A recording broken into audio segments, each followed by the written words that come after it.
आज मैं आपण मन गोटे हेल्दी रेसिपी जोटा कि गोटा मुग डालमा खाइबा मते बहुत टेस्ट लगी थे। तो चलते रेसिपी स्टार्ट करवा। नमस्कार, मु Ruchi, welcome to my channel cook with रुचि।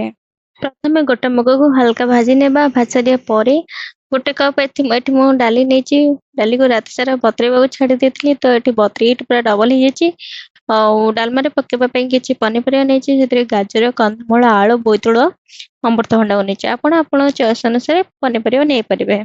आम कुकर बनवा से मुग को 2 ରୁ 3 थर भल धोईकी दे दीची। पुणी से पानी जी दरकार मुझे पा दे दीची।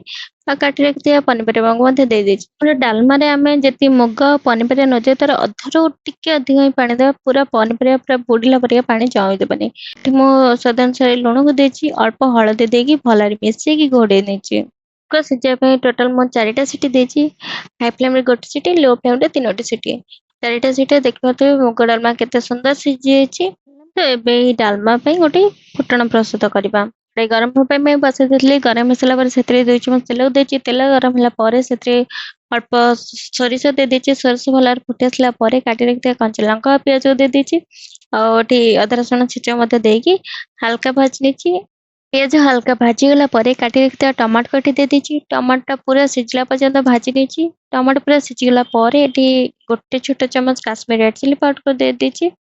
तो सब दे सारा पूरा भल मसला को पूरा सिझला पर्यंत भाजी देखा। तो सिझीगला तेल केमती अलग हो गला।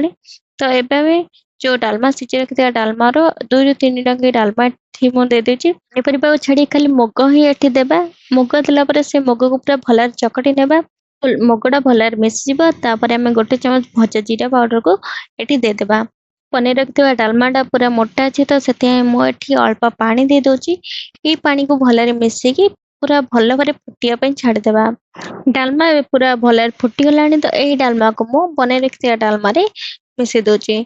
देखिपे मिसई सारा डालमाटा पूरा पूरा मोटा अच्छे, तो डालमा पतला टेस्ट जमा भी लगे। मोटा थे अधिक टेस्ट लगे। एबे हमर प्रस्तुत हो गला गोटा मुग डालमा। ई मुग डालमा को आपण घरे निश्चय तैयारी करंतु। केमे देछि कण मो साथ निश्चय कमेंट रे शेयर करंतु।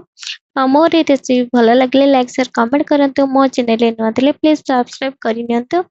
रहिली जय जगन्नाथ।